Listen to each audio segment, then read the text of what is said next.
Okay. Am I on? Yes, very good. This is the standard refrain, and I already feel the feedback, which is also par for the course.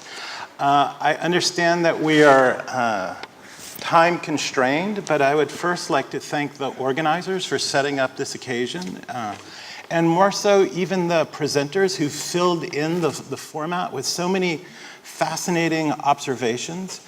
I've been to a few of these conferences, and I constantly am amazed at the degree to which there is always some new aspect, some new insight from which one can draw this. And of course, the credit for this has to go to Peter as a person, for what he has set forth. But also, I think more than the individual, I think what we are all in the thrall of in this conference, and I would say, argue, more generally in the field, is under what I could entitle the sort of Eisenman effect. And so in my two presentations, starting with this one, I would like to first talk about the sort of figure of Eisenman, and then in the second presentation follow up with a discussion of his use of formats of production, which I think start to elaborate this sort of extended field of Eisenman as a figure. Of course, when we talk about Peter Eisenman, we've discussed many Peter Eisenmans already. And I think we can understand Peter as an institutional figure. And I want to commend Kim for his interesting work in trying in elucidating Peter's work with the Institute. But it's not only the Institute, it's any number of schools or situations. And I would say the institutionality of the promotion of architecture is something that Peter is synonymous with, and which I would hope to elaborate over the course of the afternoon. But then also there's another Eisenman. There's a public figure, which is a sort of representational project as well, that has to do with the representation of his own actions, but also, I would argue, a representation of Eisenman himself. I think one of the strategies that come into play in this representation, and here I would sort of follow on the lead of Manuel's very illuminating comments about the way the proper name works in the definition of Eisenman. I would say that happens not only in a sort of historical register, but very much in a contemporary sense. And I would point to a whole series of interviews, conversations, debates that Peter stages with a number of architects, with Leon Krier, with Rem Koolhaas, with Christopher Alexander, among many, many others. We've heard these referenced in the conversation already. And they happen again and again. And I think the format of these presentations are quite interesting. One, they are set up as a kind of debate or a dialogue. But I think the interesting thing in the recurrence of this format is that the common figure is Peter and Peter's work. And so in that sense, in this sort of mutual exchange of antagonisms, one is also left with a kind of growing sense of the positionality of Peter within the field. So it's an accumulation of significance by dint of displays of difference, I would say. But of course, in these oppositions, they're underwritten by a kind of fundamental agreement. And I think the fundamental agreement has to do with the productivity of exchanges in this fashion that occur in the public realm. I would say in service of a very basic mission, and by basic, I don't mean rudimentary, I mean fundamental. And that's a fundamental agreement on the importance of architecture as a field of cultural concern and production, not synonymous with mere materialisms, as it may have been discussed previously. And so in the sort of public persona of Peter and his work, I think there's an attentiveness to occupying, we could say, almost the classical definitions of the architect, and these we know well. We know him as an educator, that is sort of the shaper of the profession through young minds. We know him as a theorist, as somebody who is involved with a kind of textual production. We understand him, of course, as a builder, as was the advice that the ideas unbuilt are only ideas, and I think he has followed this in the pursuit and the actualization of building. And also, I would distinguish between builder and designer, and I use the term designer as opposed to architect, because I think the architectural effort that I'd wish to describe is inclusive of all these definitions. But I think as well as these sort of realized public personas, I think the real power of the Eisenman effect occurs through another set of identities or performances that have less to do with a kind of representational value and more have to do with a kind of performance. And I don't mean performance in the sense of, in terms of representation or performance in terms of a mask. I mean performance as a little sort of lived practice of the work of making the field of architecture. And so, as I would situate in between the notion of builder and educator, I would think of Peter as a hustler. And hustler here, I mean in two guises. I mean hustler in the sense that you would talk about in relationship to football. They would often give the award for Johnny Hustle. This is the guy who works the hardest. And I think Peter is a hustler, but I also think he's a hustler in the sense of the sort of confidence man. Not a con man, but the confidence man. And the confidence man operates by drawing you into the plausibility of his story such that you not only believe it, but become part of it. And I think that is something that we see again and again. And I think that's a real, all these are affirmative, I should sense. I should perfectly be clear. Also, this role as a polemicist between educator and theorist, in that his activities in these two other realms, I think, are never in the service of, we could say, reifying a set of relationships into a set of principles upon which one could repeat, and we've heard this mentioned again and again, but that the work is always pointed and always operates as something that one has to be reacted to or against. And so this reactive potential in his positioning.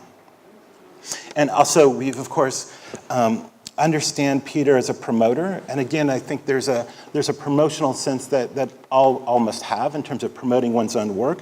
But I think in parallel to the individual promotion, there is a kind of promotion of the idea of architecture. And again, I think there's a kind of way you can understand these things as about an individual and a career, but I also think you can understand these things in a much more fundamental sense, which I hope to elaborate in the next talk, about how Peter's activities or this Eisenman effect sets up the sort of conditions of an idea of architecture itself.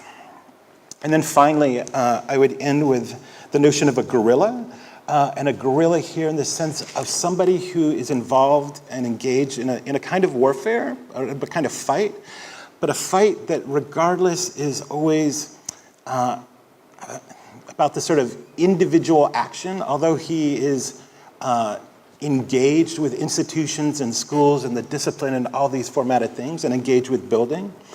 I think he's always positioned, even as he occupies the center of all of these networks of discourse, it's always as a kind of individual or a kind of absent center, a center that both possesses power and tries to, at the same moment, dismantle it. And I see this as a kind of guerrilla action. And then I think it's in the action and interaction of these various roles that we start to understand the sort of extended field of the Eisenman effect, both as a sort of project, in a way, a sort of wider project, but also as a kind of productivity. Thank you.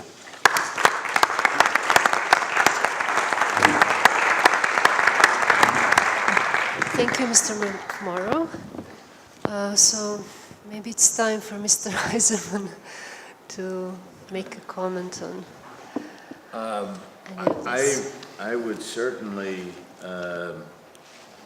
like to give my time to the discussion of these various incarnations, masks, or whatever. I wanted to just say one thing, that in all of my activity, and they are all masks, I think that Manuel hit very carefully. If you go back, not one of the masks says Peter Eisenman. The first mask was the 5 architects. The second mask was Europa America at the first Architectural Biennale in '76. Then there was the Institute for Architecture and Urban Studies a third mask. A fourth was Eisenman Robertson, which was a fifth mask. And a sixth mask was Eisenman Architects in the plural. In all of these, I might have been both the center and the periphery. And I think that what is interesting is that I feel myself as an outlier, while many people feel I occupy the center.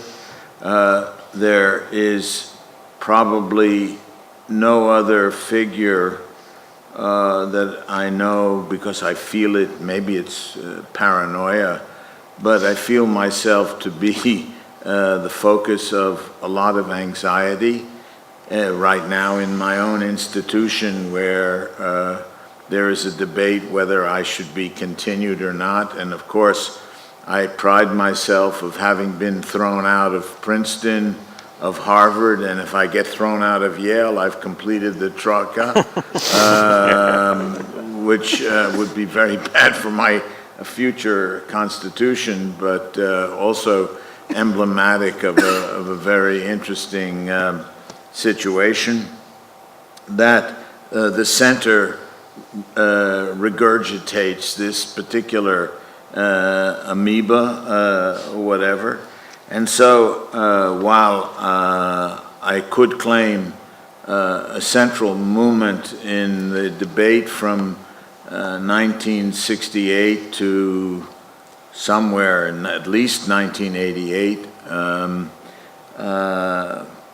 it's very funny when they were reviewing Dean Stern, Robert Stern, who the president said to me, "You know, there's one thing I have to tell you. You're much too present in the School of Architecture." And I said, "Mr. President, I should remind you I'm there only one day a week. I don't know how I could fulfill my contract for the institution as a full-time professor and be less time at the institution." And he said, "Maybe it's not a question of the time of presence, but your time of absence." And I said, "There's not much I can do about that." And that was our conversation. And so maybe it's this question of the center becoming the periphery. I can't really say. I thought that many of the presentations have enormous value for me. I think the one idea I do want to leave with is something that Gabriele said, that the idea of the other subject, and I think the other subject, the postulation of another subject versus the idea today of the people. What do people think about your work is a common thing. And I think I'm not concerned so much with the people as I am with this idea of the other subject, and the person walking, as you had it, alone in the field of pillars in Berlin is the other subject that interests me enormously, and the relationship between the field and the object and the subject is key. And so I was very taken by that, because so many people today are, well, what about the people in your work? What do the people think? And the people ain't the subject. And the subject, I think, is very different, and I think we have to be very careful that we don't fall into the trap of what do people think, because architecture doesn't care about what people think. They care about the subject.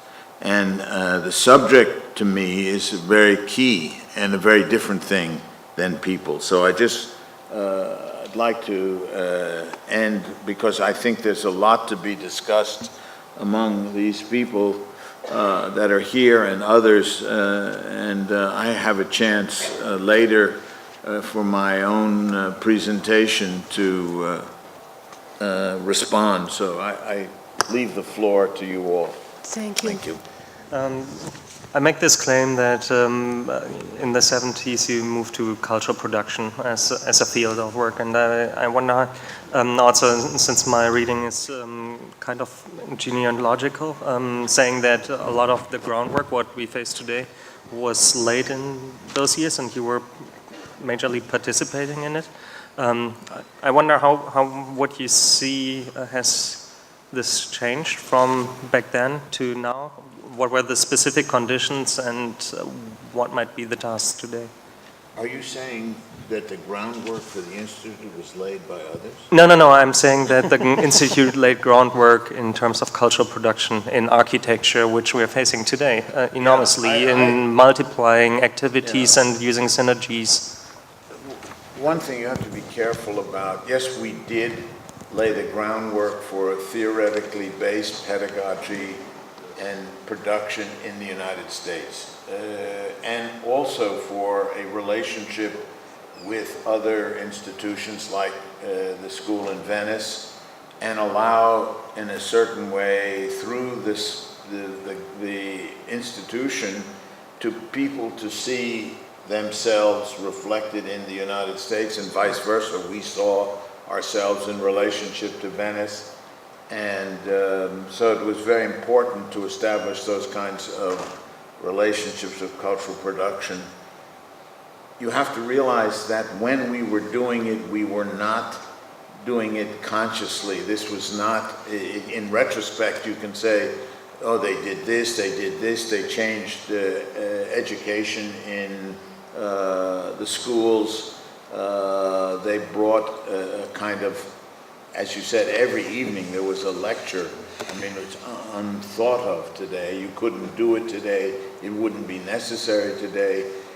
But when we were doing it, we weren't aware that we were producing the cultural production, or were we consciously trying to do that?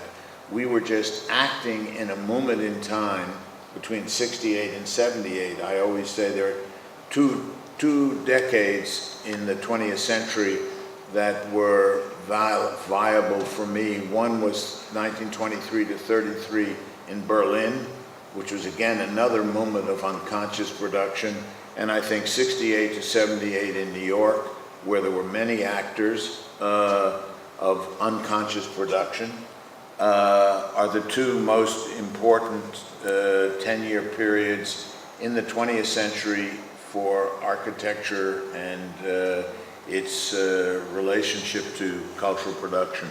So, but I want to make sure nobody says that Peter Eisenman set out to do this. We were just doing, look, if you get thrown out of Princeton and you're on the street, as I remind some of my friends who experienced the same thing, you got to do something, you know. I had one kid, one on the way, and I didn't have a job. And so what was I going to do? Unfortunately, I made the mistake of asking to be reinstated at Harvard and got thrown out of there. That was really dumb. You know, if you don't learn the first time, don't do the second. And, you know, here I'm in the third institution, but I was fortunate as a vagabond to be picked up by MoMA, and which is a nice thing to be picked up by, and say, here, you go play in that sandbox over there. And play we did. We had help from the CIA, I have to confess. Every year we used to get money and say, you know, send somebody to a bank in St. Louis and pick up 100 shares of General Motors, and then next year pick up in Detroit 2,000 shares of X. And when we finally went to meet these people, they said they were on the 6th floor at K Street in Washington, and we went down with Mr. Mr. Drexler and the vice president of Morgan Bank, just to make sure we were real. And we went there, and there was nothing on the 6th floor in the registry. There was an absence. and so when we said we better push the button to go to the 6th floor, there's nothing there. We went up, and there was glass about this thick, right? No name on the door, just thick glass, right? Which we realized was bulletproof glass. And we went in and we asked for Mr. Thomas Bedall, and oh yes, he's here. And it was very nice. Nothing was ever said, nothing. And Mr. Bedall said, you know, we've really enjoyed our relationship with your institution. We've enjoyed your reports because we made quarterly reports as to who came and who went. Clearly obvious what we were doing, monitoring we don't need people to monitor today. We have all kinds of other electronic devices. But and the fact, I revel in the fact that the CIA was actually interested in what we were doing. You know, it was quite a thrill. Importing Marxists from Venice, for example. But you know, what did they care? Nobody got arrested. You know, when we actually went to East Berlin with Carlo Eimenino, the head of the Communist Party, Eisenman didn't get stopped. Eimenino got stopped and was held for an hour. So you know, what can we say? But Peter, would you say that your initial aspirations were to operate at the institution and not change the world? And I understand that, but I'm curious because we've discussed. No, actually, the first thing was to get a job, get a job, get paid. You know, No, fair enough. And we've discussed some of your intellectual mentors and the figures and proper names. But I'm curious about, because your motivation has always seemed to be to, and I think it's a form of genius, to take the intense intellectual conversation that frankly happens always in the studio as one starts to discover design and move it from a private setting to a public setting. And I just wonder, is that just an instinct? Is it your personality? Or were there people in your life, instructors, mentors, who you've sort of followed that line of making it architecture a more public discourse, or at least a specialized public discourse? Moving as a noble savage from New York to Cambridge, I was told in the fall of 1959, I had a meeting with Jim Sterling in New York when he was the Davenport professor at Yale. First time he'd come over. And John Fowler was one of his students at the Regent Street, and Mike McKinnell, who won the Boston City Hall. We were roommates. And we brought Jim into New York and we showed our work. And Jim said to me, you know, you're a fabulous designer, but you don't know anything about architecture, right? And that really hit me, because who was Jim Sterling at the time was nobody either. But he said, you got to go to England to be with Colin Rowe, right? And because then you'll learn something about architecture. So I went to England to be with Colin Rowe. And while I was there, I met the Team 10 people, right? And Team 10 had an enormous impression on me that what we need to do in the United States is to make in some way a replica of Team 10. And the Institute, in a sense, was that halfway house. The Team 10 never had the house. They were the halfway between reality and thinking. And we were able to create with Drexler and Ambas and Frampton and Moneo and others a place that spawned this public discussion that did become a public discussion. We actually built something, you know. Not much of Team 10 was built, not much of what we did was built, but you know, there's a housing project that's still there in New York. There is a firehouse that I built in New York, an office building in New York, and nobody ever knows that we built. So not only did we build, we published magazines and books, and you know, we were going to publish Sphere in the Labyrinth when the Institute collapsed. We had translated it. So we published the first Aldo Rossi scientific autobiography we published in English. We had the first exhibition of Bernard Schumi and Massimo Scolari. Rem Koolhaas wrote Delirious New York at the Institute. Who was Rem Koolhaas? We found him on the street, No, seriously, somebody ran into this guy who was a visiting fellow in Cornell. He hadn't even graduated from the AA, So he said, come up. And he said, I think I got this friend that wants to build a Leonidov model. I mean, you got to understand the craziness that went on. And, Rem was working and he needed money. And I went to Philip and I said, we got this crazy guy. And Philip gave him $10,000 to publish his book, right? I remember being on a progressive architecture jury, and Rem was working on the Spear House at the Institute with Lorinda Spear. And I said, hey, Rem, why don't you put that in for a design award, right? And I did something totally illegal. I took the drawings. He had never thought to submit it. I was on the jury with Paul Rudolph. I took the drawings up when nobody was looking. I pinned it up on the wall. And people said, what is that? And I said, I don't know what that is. Who is that guy? And I said, I don't know. Paul Rudolph didn't speak to me for 2 years. He was the head of the jury. And when Rem won the prize, and how we manipulated the jury that Rem won the prize, I don't remember. But Paul realized he got taken.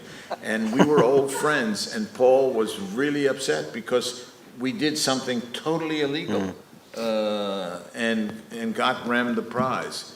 And so how did we do these things, We did.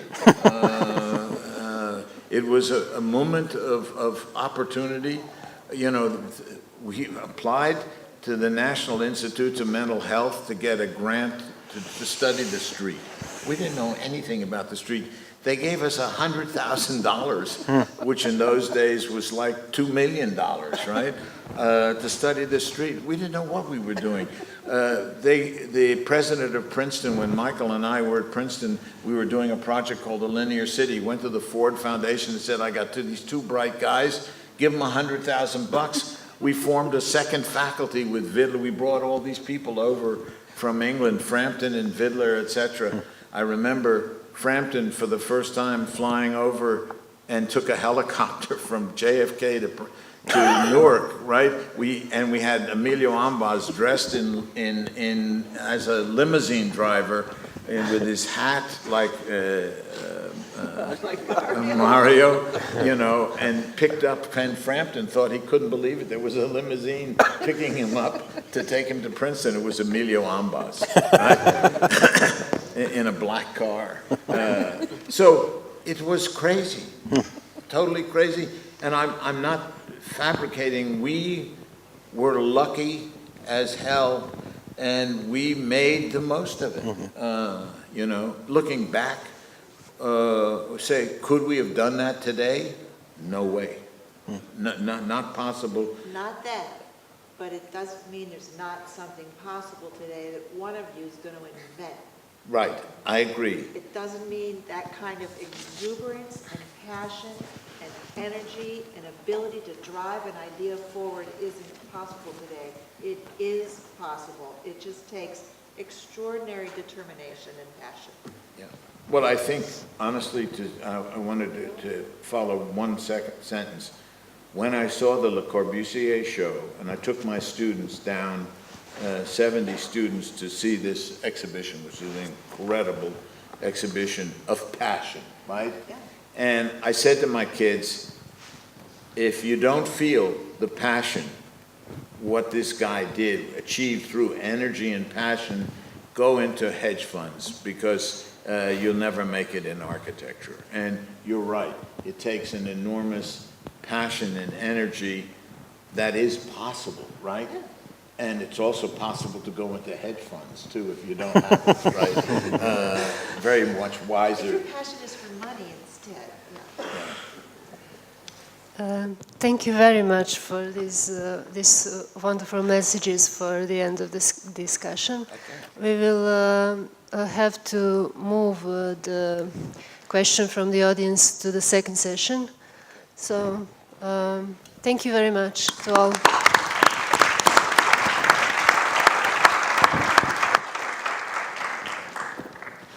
Thanks, Sean. Thank you.